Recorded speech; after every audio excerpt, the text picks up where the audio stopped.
స్త్రీ ఆధ్యాత్మిక శక్తి అనే కార్యక్రమానికి ప్రభువైన యేసుక్రీస్తు పేరిట మీ అందరికీ స్వాగతం.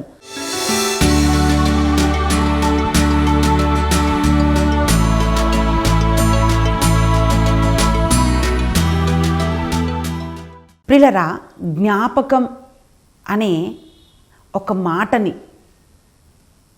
మనము ధ్యానించినట్లయితే, ఎవరికైనా మనం మేలు చేసినప్పుడు వాళ్ళు మనల్ని మర్చిపోతే మనం బాధపడుతూ ఉంటాం. నేను చేసింది ఏది కూడా వాళ్ళకి గుర్తులేదు అని మనం అనుకుంటాం. ఎవరైనా దాన్ని గుర్తుపెట్టుకుంటే మనం సంతోషిస్తూ ఉంటాం. కానీ మనుషుల నైజం ఏమిటి అంటే, చేసిన మేలుని వాళ్ళు మర్చిపోతూ ఉంటారు. ఈరోజు ప్రియులారా, మనం ధ్యానిస్తున్న అంశం ఏమిటి అంటే, మనుషులు మర్చిపోవచ్చు, మనం చేసినది ఏది వాళ్ళకి గుర్తుండకపోవచ్చు, కానీ దేవుడు మనల్ని జ్ఞాపకం చేసుకుంటాడు అనే ఒక అంశాన్ని ఒక స్త్రీ జీవితం ద్వారా ఈరోజు మనం ధ్యానిస్తున్నాం. మనుషులు గుర్తుపెట్టుకుంటున్నప్పుడు మనకు సంతోషం కలుగుతుంది, వాళ్ళు మర్చిపోయినప్పుడు మనకు బాధ కలుగుతుంది. కానీ వాళ్ళు గుర్తుపెట్టుకున్నా గుర్తుపెట్టుకోకపోయినా మనకు వచ్చే లాభము పోయేది కూడా మనకేమీ లేదు.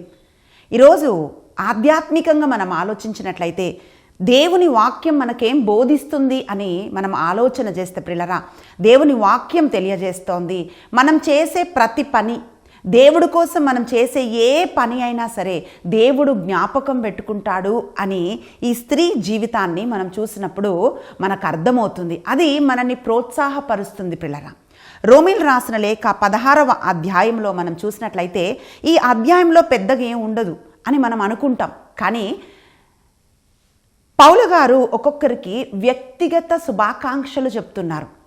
ఒక ప్రోగ్రాం జరిగినప్పుడు ఓట్ ఆఫ్ థ్యాంక్స్ చెప్తూ ఉంటాం కదండి. అంటే మీరు ఈ పని చేసినందుకు థ్యాంక్స్ అండి అంటే, ఒక్కొక్కరిని పేరు పేరున మనము గుర్తుపెట్టుకొని మనం థ్యాంక్స్ చెప్తూ ఉంటాం. కొన్నిసార్లు చూడండి, ఇప్పుడు కన్వెన్షన్స్ కండక్ట్ చేసినప్పుడు, రిట్రీట్ కండక్ట్ చేసినప్పుడు, మ్యూజిక్ వాయించే వాళ్ళకి, పాటలు పాడే వాళ్ళకి, ఆల్టర్ స్టేజ్ అరేంజ్ చేసిన వాళ్ళకి, అలాగే స్క్రీన్ వెనుక బిహైండ్ స్క్రీన్ వర్క్ చేసిన వాళ్ళకి, ప్రేయర్ చేసిన వాళ్ళకి, ఇలా అందరికీ ఒక్కొక్కరికి థ్యాంక్స్ చెప్తూ ఉంటాం. ప్రియులారా, ఇక్కడ ఇప్పుడు సింగర్ అంటే సింగర్ అని చెప్తాం, మ్యూజిషియన్ అంటే మ్యూజిషియన్ అంటాం. కానీ ఇక్కడ ఒక స్త్రీని గురించి పౌలు గారు జ్ఞాపకం చేసుకుంటున్నప్పుడు ఆమెను గురించి ఆయన ఏం చెప్తున్నాడంటే, ఆమె కష్టపడి పనిచేసిన స్త్రీ అని ఆమె పనిని పౌలు గారు జ్ఞాపకం చేసుకుంటున్నారు. రోమీయులకు రాసిన లేఖ 16వ అధ్యాయము 6వ వచనంలో మనం చూసినట్లయితే వాక్యం ఇట్లా పలుకుతుంది, మీ కొరకై ఎంతయో శ్రమపడిన మరియకు శుభాకాంక్షలు అని ఆయన చెప్తున్నారు. ఇక్కడ ప్రియులారా, మరియా అనే ఒక స్త్రీని గురించి మనం ధ్యానిస్తున్నాం. బైబిల్ గ్రంథంలో చాలామంది మరియలు ఉన్నారండి. కానీ ఈ స్త్రీ పౌలు గారితో కలిసి పనిచేసిన ఒక స్త్రీ, ఆయన పరిచర్యలో బహుగా శ్రమపడిన ఒక స్త్రీని గురించి ఈరోజు మనం ధ్యానిస్తున్నాం. అయితే ప్రియులారా, ఇక్కడ మనం చూసినట్లయితే వాక్యం ఏం పలుకుతుంది అంటే, మీ కొరకు బహుగా శ్రమపడిన మరియకు శుభాకాంక్షలు, మీ కొరకై ఎంతయో శ్రమపడిన మరియకు శుభాకాంక్షలు అని పౌలు గారు తెలియజేస్తున్నారు. చూడండి, వాళ్ళ కోసం వాళ్ళు పని చేసుకోవడం చాలా ఈజీ అండి. అంటే నేను నా కుటుంబం దాని కొరకు ఎంతైనా కష్టపడతాం. ఇంకా కొంతమంది అసలు పని చేయరు, వాళ్ళు సోమరులుగా ఉంటారు. ఇంకొంతమంది పని చేస్తే ఆ పనిలో ఆసక్తి ఉండదు. ఇంకొంతమంది ప్రియులారా, వాళ్ళు పని ఆరంభిస్తారు కానీ పని కొనసాగించరు. కానీ సైకలాజికల్గా చూసినట్లయితే ఒక మనిషి చేసే పనిలో మనిషి వ్యక్తిత్వం, మనిషి మనస్తత్వం కనిపిస్తుందండి. ఇప్పుడు కొంతమంది ఇలా హడావుడిగా పని చేస్తుంటే రెస్ట్లెస్గా, అంటే ఏ పని చేసినా వాళ్ళు కరెక్ట్గా చేయను అన్నప్పుడు వాళ్ళు చేసే ఆ పని వాళ్ళ వ్యక్తిత్వం మనకు అర్థమవుతుంది. కొంతమంది ఇలా మెల్లిగా పని చేస్తుంటారు. ఆ మెల్లిగా పనిచేసే దాన్ని బట్టి మనకు అర్థమవుతుంది వీళ్ళు చాలా నెమ్మదస్తులు, స్లోగా పనిచేస్తారు. కొంతమంది ఆలోచించకుండా పనిచేస్తుంటారు. అప్పుడు మనకు అర్థమవుతుంది వీళ్ళకి అంత పెద్ద ఆలోచన లేదు అని. ఒక మనిషి చేసే పనిని బట్టి మనకు అన్నీ అర్థమవుతుందండి. అందుకే ఆది కాండంలో మనం చూసినట్లయితే దేవుడు అంత చేసి ఇది అంతయు మంచిగా ఉండెను అని అంటున్నాడు. అంటే దేవుడు తన చేతి పనిని ఇది మంచిగా ఉండెను అని పలికారు. పిల్లరా, ఈరోజు ఒక మనిషి చేసే పనిని బట్టి ఆ వ్యక్తిత్వం మనకు అర్థమవుతుంది అని బైబిల్ మనకు బోధిస్తుంది. ఇక్కడ ఈ స్త్రీ ఎలా పనిచేసింది అని మనం చూస్తే పిల్లరా, బహుగా ఆమె శ్రమించిందంట. ఎంతగానో ఆమె శ్రమ పడింది అని అంటే దాన్ని బట్టి మనకేం అర్థమవుతుందంటే పిల్లరా, ఒక పని ఆరంభిస్తే మధ్యలో వదిలేసే ఒక స్త్రీ కాదు ఈ మరియా. ఒక పనిని మెల్లగా చేసి అంటే ఎంతగానో శ్రమ పడ్డది అంటే ఏంటి తెలుసా అండి, అలసటతో కూడిన పని అయినా సరే కొన్నిసార్లు పని చేసి చేసి ఎగ్జాస్ట్ అయిపోతాం, అంటే ఇంకా మనకు శక్తి ఉండదు. అయినా కూడా వాళ్ళు కష్టపడుతుంటున్నప్పుడు వాళ్ళు చాలా కష్టపడతారండి అని మనం అంటూ ఉంటాం. ఇంకా కన్సిస్టెన్సీ ఉంటుంది కొంతమంది పనిలో. కొంతమంది ఎట్లుంటుందంటే ఆరంభ శూరులే కానీ కార్యసాధకులు కాదు అని సిరాకు గ్రంథంలో దేవుని వాక్యం పలుకుతుంది. అంటే ఆరంభించినప్పుడు చాలా అతి ఉత్సాహం ఉంటుంది వాళ్ళకి. మేము చేసేస్తామండి అని అంటారు. ప్రారంభమవుతుంది 1, 2, 3 రోజులు 4 రోజులు పోయిన తర్వాత ఆ పనిలో అదే ఉత్సాహంలో వాళ్ళు కొనసాగించలేకపోతారు. కానీ ఈ స్త్రీని మనం చూసినట్లయితే పిల్లరా, ఆమె ఆరంభించిన పని ఆమె కొనసాగిస్తూ ఉంది. అంటే ఆమె ఒక కమిట్మెంట్ ఉన్న ఒక స్త్రీలాగా మనం చూస్తున్నాం. కన్సిస్టెన్సీ, పట్టుదల ఉన్న ఒక స్త్రీలాగా మనం చూస్తున్నాం పిల్లరా. అందుకే వాక్యం ఏం పలుకుతుందంటే హెబ్రీయులకు రాసిన లేఖ 6వ అధ్యాయము 10వ వచనంలో మనం చూసినట్లయితే వాక్యం ఇట్లా తెలియజేస్తుంది, మీరు చేసిన కార్యమును మీరు పరిశుద్ధులకు ఉపచారము చేసి ఇంకను ఉపచారము చేయుచుండుట చేత తన నామమున చూపిన ప్రేమను మర్చుటకు దేవుడు అన్యాయస్తుడు కాదు అని బైబిల్ చెప్తా ఉంది. ప్రియులారా, ఈ వచనం మనం గుర్తుపెట్టుకోవాలి.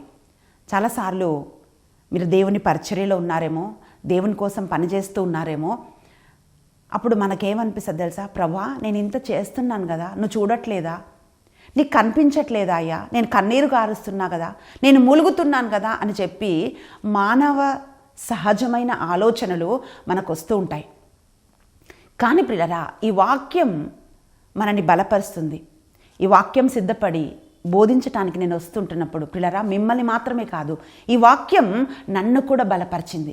నేను కూడా ఒక్కొక్కసారి ప్రార్థిస్తాను, ప్రభా నేను ఇంత చేస్తున్నాను కదా, ప్రభా మీరు నన్ను చూడట్లేదా అని నేను ప్రభువుని అడుగుతుంటాను. పిల్లరా, ఈ వాక్యం ఏం పలుకుతుందంటే మీరు చేసిన కార్యములు, అంటే మనం చేస్తున్న ప్రతి పనిని, మనుషులు సహజంగా ఎట్లుంటారు తెలుసా అండి, మనుషులు చూస్తుంటున్నప్పుడు పని చేసే వాళ్ళలాగా మనం కనిపిస్తాం. అంటే ఎవరి కళ్ళలో మనం పడాలి, లేక మనుషులు మనల్ని గుర్తించాలి, మనం యాక్టివ్ అనుకొని, హార్డ్ వర్క్ చేసే వాళ్ళం అనుకొని, మంచి వాళ్ళం అనుకొని, నమ్మకస్తులం అనుకొని, వేరే వాళ్ళు మనల్ని అనుకోవాలి అని చెప్పి మనుషుల ముందు కూడా పనిచేసే వాళ్ళు ఉంటారు.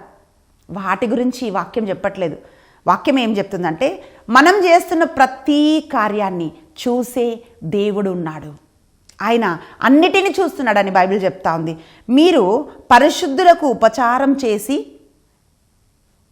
సేవకులకు, ఆయన పరిచర్యకు మీరు పనిచేస్తున్నారు కదా, చేశారు, ఇప్పుడు చేస్తూ ఉన్నారు, అంటే దాన్ని మీరు కొనసాగిస్తూ ఉన్నారు. ఇంకనూ ఉపచారం చేయుచుండుట చేత తన నామమునకు చూపిన ప్రేమను, అంటే దేవుడి పట్ల మనం కలిగి ఉన్న ప్రేమను, ఆ నామం పట్ల మనం చూపిన ప్రేమను మర్చుటకు దేవుడు అన్యాయస్తుడా అని బైబిల్ ప్రశ్నిస్తుంది. దేవుడు అలా మర్చిపోయేవాడు కాదు ప్రియులారా. బైబిల్ గ్రంథంలో మనం నోవాని చూస్తే జలప్రళయం వచ్చినప్పుడు నోవా నీతిమంతుడని దేవుడు నోవాను రక్షించుటకు ఓడ సిద్ధం చేసినప్పుడు 40 రాత్రులు 40 పగళ్ళు ఆ ఓడలోకి వెళ్ళిన తర్వాత ఎప్పుడు ఈ వర్షం ఆగిపోతుంది, ఎప్పుడు దేవుడు నన్ను బయటికి తీసుకొని వస్తాడని ఆ ఓడ లోపల నోవా కుటుంబం ఉంటున్నప్పుడు దేవా అని నోవా అనుకుండొచ్చు. వాక్యం ఏం చెప్తుందో తెలుసా, ఆదికాండం 8వ అధ్యాయం 1వ వచనంలో మనం చూస్తే దేవుడు నోవాను జ్ఞాపకం చేసుకొనెను. ప్రియబిడ్డ, ఈరోజు శ్రమలు, శోధనలు, బాధలు, ఇబ్బందులు అన్నీ నిన్ను ముంచివేస్తూ వాటి మధ్య బయటికి రాలేక, లోపల ఉండలేక ఎప్పుడు అని నువ్వు చూస్తున్నావేమో, వాక్యం ఏం పలుకుతుంది తెలుసా, నోవాని జ్ఞాపకం చేసుకున్న దేవుడు మనల్ని కూడా ఆయన జ్ఞాపకం చేసుకుంటాడు. వాక్యం స్పష్టం చేస్తుంది, ఆయన జ్ఞాపకం చేసుకొనెను. ఇక్కడ పౌలు గారు ఏం జ్ఞాపకం చేసుకుంటున్నాడంటే ప్రియులారా, ఆమె చేసిన పనిని ఆయన జ్ఞాపకం చేసుకుంటున్నాడు. అంటే ఎంత కష్టపడ్డది కదా అని ఆమె కష్టాన్ని పునీత పౌలు గారు గుర్తిస్తున్నట్లుగా మనం చూస్తున్నాం. అలాగే యోసేపును మనం చూసినట్లయితే యోసేపు చాలా నమ్మకంగా దేవుడి కోసము ఆయన దర్శనం కలిగి నిలబడ్డాడు. కానీ వాక్యం ఏం పలుకుతుంది తెలుసా? శ్రమలు, ఇరుకులు, ఇబ్బందులు, వీటి మధ్యలోనే యోసేపు జీవితం కొనసాగింది. ఎక్కడ మేలు చేసినా దానికి ప్రతిగా కీడు పొందుకున్నాడు. కానీ ప్రియులారా, ఎప్పుడు ఎవరు యోసేపుకు మేలు చేయలేదు. జైల్లో యోసేపు ఉంటున్నప్పుడు కలలకు అర్థం చెప్పి ఆయన ఏమంటున్నాడో తెలుసా? అయ్యా, నువ్వు బయటికి వెళ్ళిపోతావు కదా, బయటికి వెళ్ళినప్పుడు నువ్వు నన్ను జ్ఞాపకం చేసుకోమని చెప్పి దర్శనానికి అర్థం చెప్పిన వ్యక్తితో యోసేపు అన్నాడు. కానీ వాక్యం తెలియజేస్తోంది, ఆ వ్యక్తి బయటికి వెళ్ళిన తర్వాత యోసేపును మర్చిపోయాడు. అంటే మేలు పొందుకుంటారు మనుషులు, పని చేయించుకుంటారు మనుషులు. పిల్లరా, మనం చేసినప్పుడు థ్యాంక్ యూ అంటారు. తర్వాత నీవు వాళ్ళ జీవితంలో ఏం చేశావో దేనిని కూడా వాళ్ళు గుర్తుపెట్టుకోరు, మనుషులు మర్చిపోతుంటారు. కానీ వాక్యం ఏం పలుకుతుంది తెలుసా? యోసేపుని దేవుడు జ్ఞాపకం చేసుకొనెను అని వాక్యం తెలియజేస్తుంది. ప్రియబిడ్డ, ఈరోజు నువ్వు మేలు చేసిన వాళ్ళు ఒకసారి జ్ఞాపకం పెట్టుకొని నీకు అవసరమైనప్పుడు వాళ్ళు ఏదైనా చేస్తారేమో అని నువ్వు చూస్తున్నావేమో, వాళ్ళు మర్చిపోయారేమో. డోంట్ వరీ, దేవుడు నువ్వు చేసిన దేనిని కూడా ఆయన మర్చిపోలేదు అని మరియ జీవితము మనకు జ్ఞాపకం చేస్తుంది. అది మనల్ని బలపరుస్తుంది. షూనేము గనురాలు పరిశుద్ధుడని ప్రవక్తకి తన ఇంట్లో స్థలమిస్తే ఆయన దాన్ని జ్ఞాపకం పెట్టుకున్నాడు. ఆమె కుమారుడు మరణించినప్పుడు పిల్లరా, ఆ కుమారుణ్ణి జీవంతో లేపాడు. కొన్ని సంవత్సరాలు అయిపోయింది, అక్కడి నుండి ప్రవక్త వెళ్ళిపోయాడు. మళ్ళీ తిరిగి ఆ స్థలానికి వచ్చినప్పుడు ఆయనకి గుర్తుకొస్తుంది, ఈ స్థలంలో ఒక స్త్రీ ఉండేదే, నాకు సహాయం చేసింది అన్నప్పుడు అదే సమయంలో ఆమె రాజుగారి దగ్గరకు వచ్చింది. అప్పుడు ఆయన అంటున్నాడు రాజుతో, అయ్యా, ఈమె నాకు సహాయం చేసిన స్త్రీ, ఈమెకు నువ్వు సహాయం చేయాలని చెప్పి ఆమె చేసిన సహాయాన్ని ఆ ప్రవక్త గుర్తుపెట్టుకున్నాడు. ప్రియులారా, ఈరోజు మీరు చేసిన ప్రతి ఒక్క దాన్ని దేవుడు గుర్తుపెట్టుకుంటాడు. ఎస్తేరును దేవుడు జ్ఞాపకం పెట్టుకున్నాడు. రాహేలుని దేవుడు జ్ఞాపకం పెట్టుకున్నాడు. ప్రియులారా, ఆమె గర్భం లేక కన్నీరు కారుస్తుంటున్నప్పుడు ప్రియులారా, దేవుడు రాహేలును జ్ఞాపకం చేసుకొనెను అని బైబిల్ చెప్తా ఉంది. అంటే ఎప్పుడైతే దేవుడు జ్ఞాపకం చేసుకుంటాడో అప్పుడు మన జీవితం మారుతుంది. మనుషులని అరే వీళ్ళు ఇంత చేసినా కదా, వీళ్ళు మర్చిపోయారా, వీళ్ళకి కొంచెం కూడా గుర్తులేదా అని మనం కృంగిపోతుంటాం, మనం బాధపడుతుంటాం, మనం ఆలోచిస్తూ ఉంటాము. కానీ వాళ్ళు గుర్తు పెట్టుకున్నా గుర్తుపెట్టుకోకపోయినా మన జీవితంలో జరిగేది ఒరిగేది ఏం లేదు. కానీ దేవుడు మనని జ్ఞాపకం పెట్టుకుంటున్నప్పుడు ఎక్కడ ఏ స్థితిలో మనం ఉన్నామో ఆ స్థితిలోంచి దేవుడు మనని లేపుతాడు. ప్రియులారా, ఎక్కడో జైల్లో ఉన్న యోసేపును దేవుడు ఉన్నతాధికారిగా దేవుడు లేపాడు. ఆ జల ప్రళయంలో ఏ ఒక్క మనిషి జీవించని కాలంలో నోవాని దేవుడు జ్ఞాపకం చేసుకున్నప్పుడు నోవా కుటుంబంతో పాటు వాళ్ళు జీవించారు. ప్రియులారా, షూనేము గనురాలు తన కుమారుని కోల్పోయింది, మళ్ళీ తిరిగి కుమారుని పొందుకుంది. ఆస్తిని కోల్పోయింది, ఆస్తిని పొందుకుంది. నిర్గమకాండంలో మనం చూసినట్లయితే ఇజ్రాయెల్ ప్రజలు కన్నీరు విడుస్తున్నారు, బానిసత్వంలో మూలుగుతున్నారు. వాక్యం అంటుంది దేవుడు వారిని జ్ఞాపకం చేసుకొనెను అంటున్నాడు. ఎస్తేరును దేవుడు జ్ఞాపకం చేసుకున్నాడు. ప్రియులారా, ఈరోజు నిన్ను నన్ను కూడా దేవుడు జ్ఞాపకం చేసుకుంటాడు. మత్తయి సువార్త 26వ అధ్యాయము 6 నుండి 13వ వచనం మనం చూసినప్పుడు వాక్యం ఏమంటుందో తెలుసా? బెతేనియకి చెందిన మరియ, ఆమె ప్రభు పాదాల మీద పరిమళ తైలాన్ని పోస్తున్నప్పుడు పోశారు, అక్కడ వాళ్ళు చూశారు, అది అయిపోయింది. కానీ ప్రభు ఏమంటున్నాడో తెలుసా? సువార్త ప్రకటించినన్ని రోజులు ఎక్కడెక్కడైతే సువార్త ప్రకటించబడుతుందో అక్కడ ఈ స్త్రీ చేసినది జ్ఞాపకం చేసుకోబడుతుంది అని చెప్పి ఆ రోజు ఆ స్త్రీ చేసిన కార్యాన్ని దేవుడు జ్ఞాపకం పెట్టుకున్నాడు. అందుకనే బైబిల్ గ్రంథంలో బెతేనియా స్త్రీ చేసిన ఆ కార్యము రాయబడి ఉంది. ప్రియులారా, అది ఇప్పుడు కూడా మనము ధ్యానిస్తున్నాం. కొర్నేలు దాన ధర్మాలు చేశాడు. దాన ధర్మాలు పొందుకున్న వాళ్ళు ఒకరోజు అమ్మ మీరే దేవుడు అని దండం పెడతారు. తర్వాత ఏం చేస్తారు? గోతులు దవ్వుతారు. కొర్నేలు అందరికి సహాయం చేశాడు. కానీ మనుషులు గుర్తుపెట్టుకున్నారో లేదో తెలియదు, కానీ వాక్యం ఏం పలుకుతుందో తెలుసా? కొర్నేలు చేసిన దాన ధర్మాలు పరలోకంలో దేవుడు జ్ఞాపకం చేసుకున్నాడంట. అందుకనే అపోస్తులుడైన పౌలు గారిని కొర్నేలు దగ్గరికి దేవుడు పంపించాడు ప్రియులరా. దానితో ఆయన జీవితమే మారిపోయింది. ఆయన పేరు బైబిల్ గ్రంథంలో రాయబడి ఉన్నది. ప్రియబిడ్డ, ఈరోజు దేవుని కొరకు నువ్వు ఏం చేస్తున్నావో అది మనుషులు మర్చిపోవచ్చు. నువ్వు సహాయం చేసిన వాళ్ళు కూడా మర్చిపోవచ్చు. నువ్వు ప్రార్థన చేస్తున్నావేమో, కానీ ఆ ప్రార్థన చేసిన వాళ్ళే నీకు విరోధులుగా మారొచ్చు. ఒక్కొక్కసారి బైబిల్లో మనం చూస్తున్నాం, దావీదు అంటున్నాడు, ప్రభా నేను ఎవరి కోసమైతే నా సోదరుడులాగా నేను ఉపవాసం ఉండి ప్రార్థన చేశానో వాడే నాకు విరోధంగా మడిమెత్తాడు ప్రభువా అని చెప్పి దావీదు ప్రార్థిస్తాడు. ప్రియులరా, అలా అయ్యుండొచ్చు మీ జీవితంలో. నేను ఇంత చేశాను కదా, ఇప్పుడు ఎక్కడికి పోయింది సహాయం అంతా అని, నన్ను నేను చూసుకోలేదే, నా ఆరోగ్యం చూసుకోలేదే, ఈ డబ్బు నాకుంటుందని నేను అనుకోలేదు కదా, నన్ను నేను మర్చిపోయి 1 మైలు దూరం వాళ్ళకంటే ఎక్కువగా నడిచి నేను సహాయం చేశాను కదా, అయినా సరే ఈరోజు గుర్తులేదు అని నువ్వు కన్నీరు విడుస్తున్నావేమో ప్రియబిడ్డ. కానీ వాక్యం ఏం పలుకుతుందో తెలుసా? మనుషులు మర్చిపోయినా నీ దేవుడు దేనిని మర్చిపోడు. అందుకే ఈ స్త్రీ పడిన కష్టం పునీత పౌలు గారు జ్ఞాపకం చేసుకున్నట్లుగా మనం చూస్తున్నాం. రెండవదిగా, ఈ స్త్రీ జీవితంలోంచి మనని ప్రోత్సాహపరిచే ఒక ఆత్మీయ పాఠం ఏమిటో తెలుసా అండి? చాలాసార్లు మనం ఏమనుకుంటామంటే, మనం చేసే పనికి ఒక మనిషికి ఒక టైటిల్, చూడండి, ఈమెని లీడర్ అని, నాయకురాలు అని పిలవలేదు పౌలు గారు, లేక బోధకురాలు అని పిలవలేదు పౌలు గారు, ఒక డీకన్ అని పిలవలేదు, లేక ఇంకా పాటలు పాడే ఒక స్త్రీ సింగర్ అని, గాయకురాలని పిలవలేదు. ఆయన ఏమంటున్నాడంటే, మీ కొరకు ఎంతో శ్రమపడిన మరియా అని మాత్రమే. అంటే ఆమెకు ఏ టైటిల్ లేదండి. ఈరోజు చూడండి, ఎవరికైనా ఏదైనా ఒక టైటిల్ ఉంటే సంబోధించటంలో పొరపాటు నా టైటిల్ మనం మర్చిపోయామనుకోండి, అంతే, ఏంటి నేను ఎలాగ అనిపిస్తున్నాను వాళ్ళకు అని మనుషులు అనుకుంటుంటారు, అంటుంటారు కూడా. కానీ ఇక్కడ మనం చూస్తే ప్రియులారా, ఈమెకు ఏ టైటిల్ అంటే ఏ ఒక పేరు, ప్రతిష్ట, ఇది ఏమీ ఆమెకు ఇవ్వబడలేదు. కానీ ఆమె కష్టం జ్ఞాపకం చేసుకోబడ్డది. కింగ్డమ్ రూల్ అంటే పరలోకంలో, చూడండి, లోకంలో కొన్ని రూల్స్ ఉంటాయి.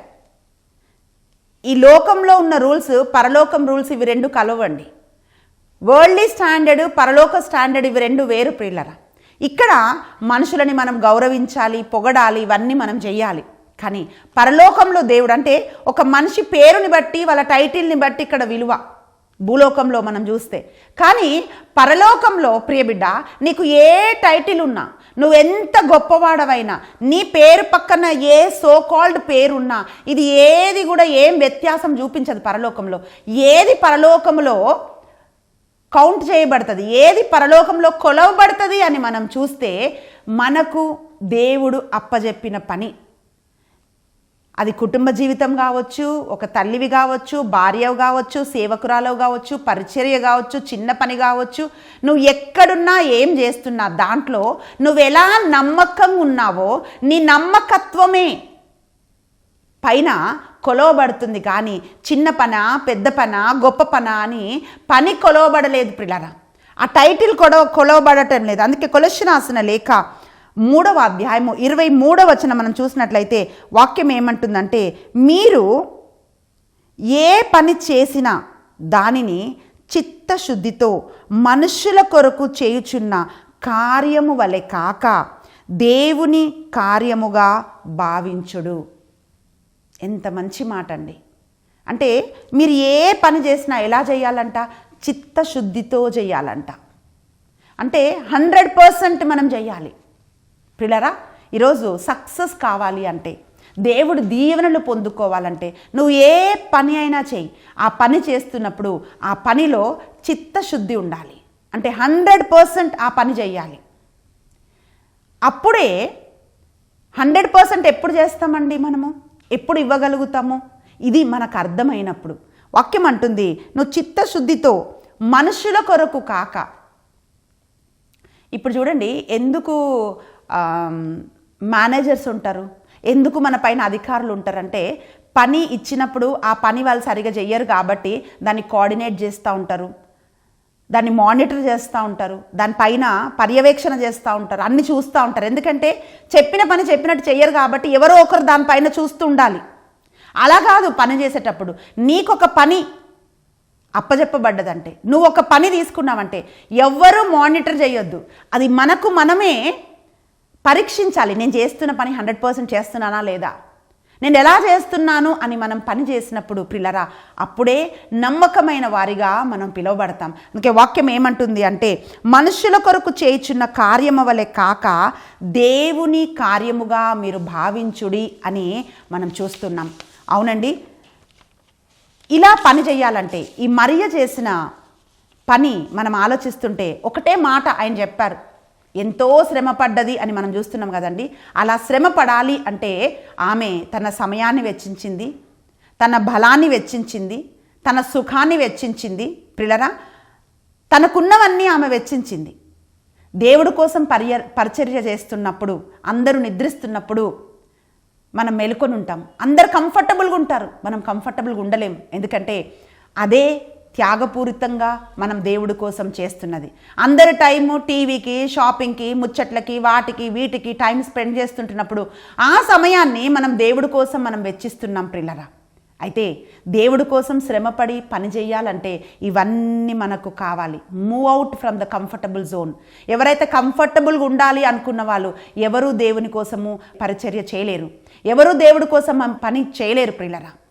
ఈరోజు ప్రియ సహోదరి, వాక్యం పలుకుతోంది. గలతీ రాసిన లేఖ 6వ అధ్యాయము 9వ వచనంలో మనం చూసినట్లయితే, మేలు చేయుట యందు మీరు అలసిపోకుడి అని వాక్యం పలుకుతోంది. కొద్ది రోజులు చేసి అమ్మా అని అలసిపోతుంటాం. వాక్యం ఏమంటుందో తెలుసా?